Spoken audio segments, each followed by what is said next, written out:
All right, how's everybody doing today? This is Meek Martin. This is Baram, Born Again, Raised Again Ministries. Okay, I didn't say Shabbat Shalom today because right now it's a little bit after 7 o'clock p.m. Matter of fact, it's going on 8 o'clock where I stay. So evening time, Sabbath day is over. This is officially the first day of the week. Okay, why am I making this video now?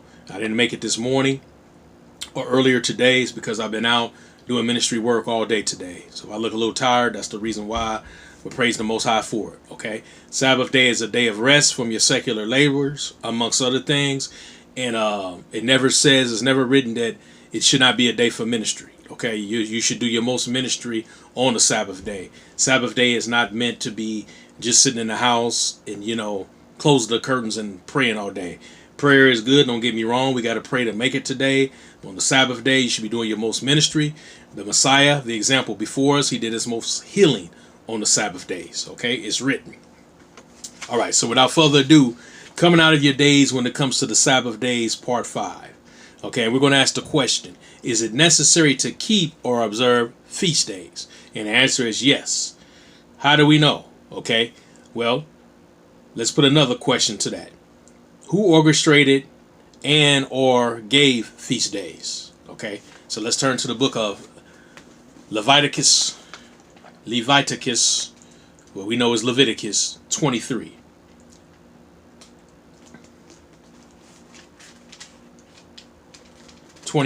and 1. Okay, it says, And the Lord spake unto Moses, saying, Speak unto the children of Israel, and say unto them concerning the feast of the Lord, which ye shall proclaim to be holy convocations, even these are my feasts. 6 days' work shall be done, but the seventh day is the Sabbath of rest and holy convocation. You should do no servile work therein. It is the Sabbath of the Lord in all your dwellings. Then verse 4. These are the feasts of the Lord, even holy convocations, which ye shall proclaim in their seasons. Okay, so it says the feast of the Lord, which you shall proclaim in their seasons. Verse 3 talks about the Sabbath day. Okay, verse 4 picks back up saying these are the feasts of the Lord. Okay, so a feast, Hebrew 22:82, is a festival, a solemn feast day, or a sacrificial day. Those are what the feast days are, according to how it's written, right? So Leviticus 23:5-6, it talks about Passover, and immediately following Passover is unleavened bread. So first Passover, then unleavened bread.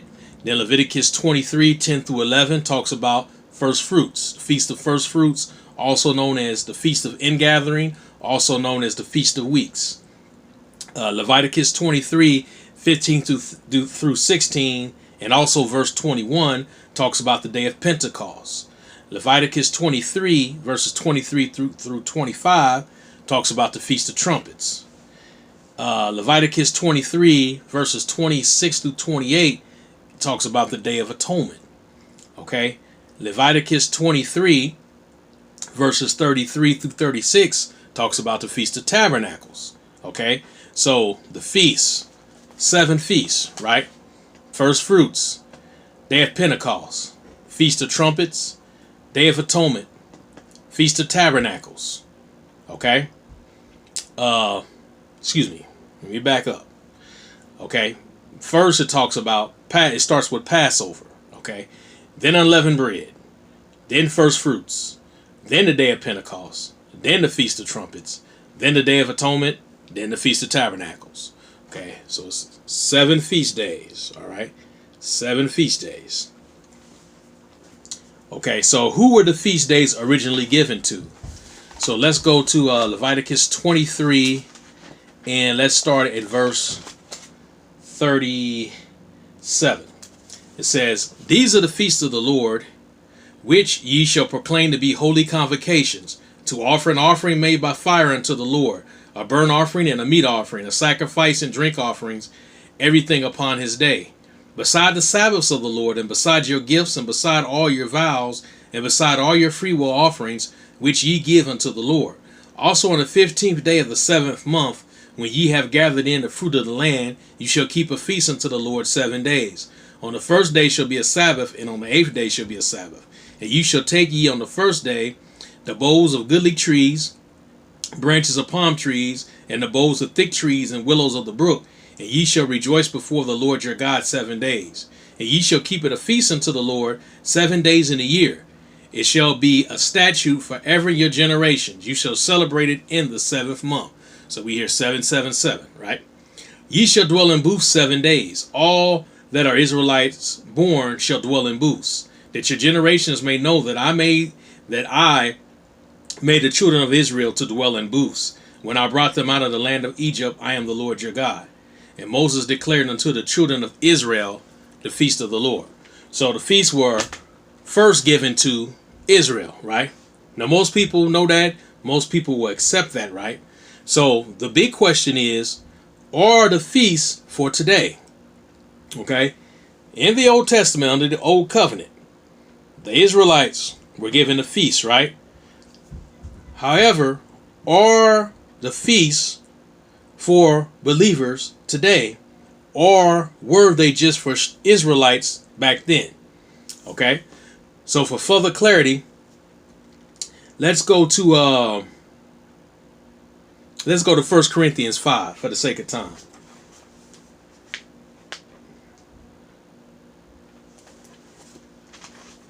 Now we learned from the other lessons that, the Messiah and the disciples, they kept Passover, the Feast of Unleavened Bread, things like that. The Messiah was crucified on Passover, right? They didn't want to leave the bodies upon the trees that they were hung on for the next day because it was preparation. The next day after Passover is the Feast of Unleavened Bread. Okay, so we know that, right? So let's go to 1 Corinthians chapter 5 and see if there were any examples of Gentiles that were grafted in that actually kept the feast days or were ordered to keep the feast days. So 1 Corinthians 5, 6 through 8. Your glorying is not good. Know ye not that a little leaven leaveneth the whole lump? Purge out therefore the old leaven, that ye may be a new lump, as ye are unleavened. For even Christ our Passover is sacrificed for us. Therefore let us keep the feasts, not with old leaven, neither with the leaven of malice and wickedness, but the unleavened bread of sincerity and truth. So he's telling those believers, Gentiles, right, that were grafted in Corinth, to keep the feasts. He says, keep the feasts because Christ, whom was our Passover. So he's saying, keep the feast of Passover, right? And he's saying, when you keep the feast, purge out the old leaven, that ye may be a new lump, as ye are unleavened, right? So Passover, then what's the next day? The Feast of Unleavened Bread. So he's telling these believers in Corinth, right? Keep Passover and keep the Feast of Unleavened Bread. All right? Now, I'm not saying it. It's written. And feast here in the New Testament, in the Greek, is heortadzo. Heortadzo, which means to observe a festival or keep the feast. Okay? All right, now, the big one. Let's go to Acts chapter 20. Acts chapter 20 is significant in this way. It's significant because many people will come to you and say that Acts chapter 20, especially Acts 20 and 7, proves that the Sabbath day was changed from Saturday to Sunday, number one. And they also say it proves that we don't have to keep a feast, right? We don't have to keep any of the feast of the Lord, right? But I'm going to debunk both of those because that's not what it says. It actually says the opposite. Okay, so Acts chapter 20, starting at verse 1. It says, "And the uproar was ceased. Paul called unto the disciples and embraced them and departed for to go into Macedonia. And when he had gone over those parts and had given them much exhortation, he came into Greece. And there abode 3 months. And when the Jews laid wait for him, as he was about to sail into Syria, he proposed to return through Macedonia. And there accompanied him unto Asia Sopather of Berea, and of the Thessalonians, Aristarchus, and Secundus, and Gaius of Derbe, and Timotheus, and of Asia, Tychicus, and Trophimus. These going before tarried for us at Troas, and we sailed away from Philippi after the days of unleavened bread, and came unto them to Troas in 5 days, where we abode 7 days. And upon the first day of the week, when the disciples came together to break bread, Paul preached unto them, ready to depart on the morrow, and continued his speech unto midnight. And there were many lights in the upper chamber where they were gathered together. And there sat in the window a certain young man named Eutychus, being fallen into a deep sleep. And as Paul was long preaching, he sunk down with sleep and fell down from the third loft and was taken up dead. And Paul went down and fell on him, and embracing him said, Trouble not yourselves, for his life is in him. When he therefore was come up again, and had broken bread and eaten, and talked a long while, even till break of day, so he departed. And they brought the young man alive, and were not a little comforted. And we went before the ship, and sailed unto Assos, there intending to take in Paul, for he had minded himself to go afoot. And when he met with us at Assos, we took him in and came to Mytilene. And we sailed thence and came the next day over against Chios. And the next day we arrived at Samos and arrived at Trogyllium. And the next day we came to Miletus. For Paul had determined to sail by Ephesus because he would not spend the time in Asia. For he hasted, which means he hurried, right? If it were possible for him to be at Jerusalem the day of Pentecost. Okay, now, when it says, verse 6, and we sailed away from Philippi after the days of unleavened bread. Look it up yourself. That word after in Greek is the word meta, which is G3326. After doesn't mean after like in our English language, which means after the fact, or after meaning past, right? After here, meta actually means amid, intermediate position in between. So when the Apostle Paul and his traveling companions arrived, it wasn't after the days of unleavened bread. It was during the days of unleavened bread. Okay? So when Passover comes, immediately following is the Feast of Unleavened Bread, which is a 7 day, goes on for 7 days. First day is a holy convocation. 7th day is a holy convocation, right? In between that time, say if Passover fell on a Wednesday, right? The next day, Thursday, was the Feast of Unleavened Bread. The day after the Sabbath is what? The Feast of First Fruits, also known as the Feast of Ingathering, also known as the Feast of Weeks, because that's when you start to count. Okay, when you start counting that day number 1 after the first Sabbath, then you count 49 more days, right? 49 more days plus 1, and then you arrive at what? The day of Pentecost. So what was taking place here? And I'm saying this because, for the sake of time, right? So at this time, when they had above 5 days and 7 days, during this time was the Feast of Unleavened Bread, which is a 7-day feast. Okay, recap. First comes Passover, then unleavened bread, then the Feast of First Fruits, the day after the weekly Sabbath, right? So 7 weeks are counted, then comes Pentecost. So in conclusion, Acts 20 and 7, and upon the first day of the week, look at it as, and upon the first day of weeks, when the disciples came together to break bread, okay?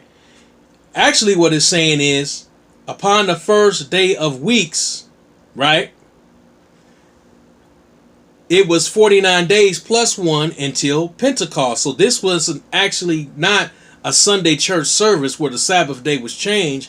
This was actually the Feast of First Fruits that always occurs on the first day of the week after Passover, during the time of unleavened bread. Now, we just read that they arrived during. After is not after, like I said in English. After is actually in Greek meta, which means amid. So amid the days of unleavened bread, or the Feast of Unleavened Bread, that's when they arrive. That first day of the week after the Sabbath, that's why it was midnight and the lights were burning, right? And the young man fell asleep because Paul was, long-winded, long preaching, right? This was the first day of the week. So after the Sabbath, when the sun went down, they continued to celebrate, not celebrate the Sabbath, but celebrate a feast day, the Feast of First Fruits. Okay, the Feast of First Fruits. That's why when Paul continued to travel, he hasted because he wanted to be in Jerusalem during when? Pentecost. Pentecost comes what? 50 days after the Feast of First Fruits. Okay, that's why it's Penta, 50. Okay, Pentecost, 50. Okay, so this wasn't the Sabbath day change. This is actually, they were honoring a feast day. Okay, honoring a feast day. Okay, with the disciples. All right, so let's go to another big one, Colossians 2:2-16. Doing pretty good on time. Okay, Colossians 2:2-16. Let no man therefore judge you in meat or in drink or of respect of a holy day or the new moon or the Sabbath days, which are a shadow of things to come, but the body is of Christ. Okay, now many people use this to say we don't have to keep the Sabbath day anymore. We don't have to keep feast days, also known as Sabbath days anymore, new moons or any things like that, right? Is this what it's saying? Is it saying that we don't have to keep it? Or is it saying, let no man therefore judge you? Krino. Judge is krino, which means criticize you and meat, what you eat. Okay, now let's back up a little bit. Who's the Apostle Paul talking to? He's talking to the Colossians, right? Which were Greeks, right, in the Greek city. Okay, Greeks in the Greek city, they were not used to these things that they were being introduced to. Okay, they were being taught how to live as Israelites. Okay, how to do as the Israelites do, because they were grafted in. Okay, so when it says, let no man therefore judge you or criticize you in meat, okay, you can't just put anything in your mouth. Okay, it has to be part of the list. Okay, the list in Leviticus, you know, that's subject for another lesson. But you can't put whatever you want in your mouth.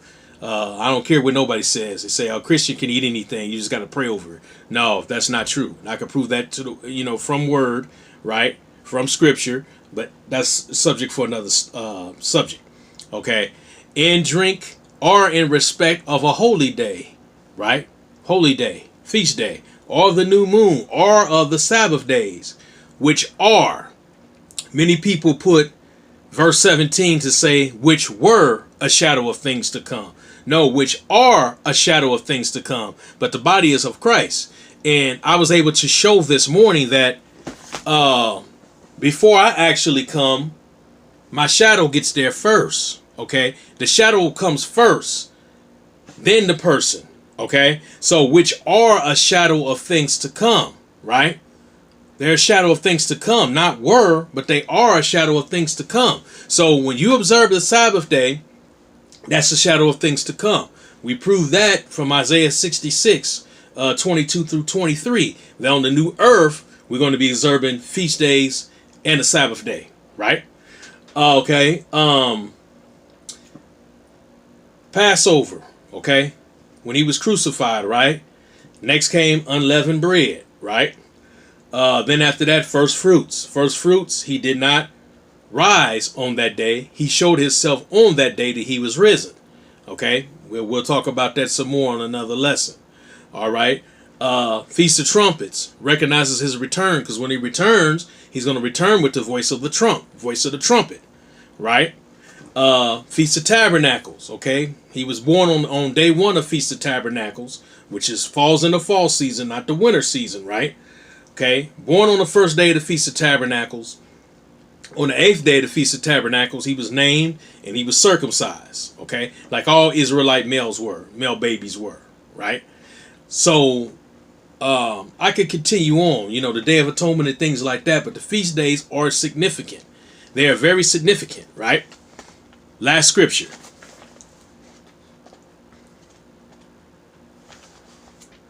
This right here should drive it home. There's some people that's not. They can read this out of the same, Bible that we're reading from, and they still refuse it. And that's okay. That's okay. My job or anybody else's job is not to worry about whether they receive it or not, whether it's our family, whether it's our friend, whether it's our spouse. Our job is not for them to receive it. Those who want to receive it, they'll receive it. Okay? The Spirit will take care of that. Okay? If they want to receive it, the Spirit will make sure they receive it. If they don't want to receive it, I'm not here. It's not my job, not my position to try to force nothing down anybody's throat or prove anything to anybody. Okay. Zechariah 14:16. Okay. 16 says, and it shall come to pass that everyone that is left of all the nations which came against Jerusalem shall even go up from year to year to worship the King, the Lord of hosts, and to what? Keep the Feast of Tabernacles. So this is talking future tense. This is not talking now. Okay? All nations which came up against Jerusalem, everyone that is left of the nation. So this is talking about a remnant that's left of the nations that came against Jerusalem. Obviously, that's not now, is it? Okay, so that's future tense, right? So future tense, from year to year, everyone should come up. All the nations that are left that came against Jerusalem to worship the King, the Lord of hosts, and to keep the Feast of Tabernacles. Okay, verse 17. And it shall be that whoso will not come up who shall not come up of all the families of the earth unto Jerusalem to worship the King, the Lord of hosts, even upon them shall be no rain. And if the family of Egypt go not up, and come not that have no rain, there shall be the plague, wherewith the Lord will smite the heathen that come not up to keep the Feast of Tabernacles. So the heathen, if they don't come up to observe the Feast of Tabernacles or to keep the Feast of Tabernacles, they're going to be hit with a plague in the future. The heathen keeping the Feast of Tabernacles. But we say the Feast of Tabernacles are any of the feast days are not for us today. How can that be? All right. Verse 19. This should be the punishment of Egypt and the punishment of all nations that come not up to keep what? The Feast of Tabernacles. Why is it so much stress, the Feast of Tabernacles? Because during the Feast of Tabernacles, right, he came to tabernacle to dwell among us, right? So if he came to tabernacle to dwell among us, when he returns, he's what? Dwelling among us. So that's why it's so important and significant, right, to keep all of the feasts. Talks about the Feast of Tabernacles, future tense, right? Future tense. So God gave the feast to Israel. Then he took them away, which doesn't line up with what the Apostle Paul said, right? Then he takes the feast away, right? Because there just was an Israelite thing, right? But then in the future, he's going to give them back to Israel, and then, not give them back to Israel, but then he's going to give them back to those who aren't Israelites, give it back to them and say, okay, now you have to keep it. It don't work that way. We do have to still observe all 7 of the feasts. And actually, it talks about in John chapter 10 about how the Messiah, Jesus Christ, was actually at the Feast of Dedication. The Feast of Dedication, okay, in the wintertime at the temple, okay? So whether we should keep the Feast of Dedication, also known as Hanukkah, some people say Hanukkah, that's subject for another lesson, okay? But from what we learned today, this short lesson, I apologize that I had to condense it a lot. I could bring out a lot more information, but I try to highlight the most significant points I can to make this lesson as short as possible, because I'm not giving much time on these videos. Pray for me that'll change in the future, but I'm just not giving much time right now, the time I would like for these videos. But it's enough time to get to get the point across to teach this thing, okay, to teach this lesson. So in conclusion, okay, we are to keep the feast. The feasts are just as significant as the Sabbath days, okay, just as significant. We have to use the Sabbath day to keep track of certain feasts, especially the Feast of First Fruits, and especially Pentecost. If we didn't have the Sabbath day still in place, we wouldn't be able to keep either one of those feasts, because we wouldn't have no way of keeping track, right? But since we are still keeping the Sabbath day as we are commanded in the 10 Commandments and written throughout these scriptures, right, as I've proved from other lessons, or as the word itself, has proved from other lessons, we are to keep the Sabbath day. We are to keep the Sabbath days, also known as the feast days. So I hope this helps somebody. I apologize once again for having to condense this and seemed like I was in a hurry, but I just wanted to make sure that everybody got it, with the time period I have. So, with that being said, I'll be back again next Sabbath, and the Sabbath after that will be my Jubilee year. I'll be turning 50 years of age. So we'll talk about that, in future lessons as well. So with that being said, I hope everybody continues to have a blessed day. This is the first day of the week.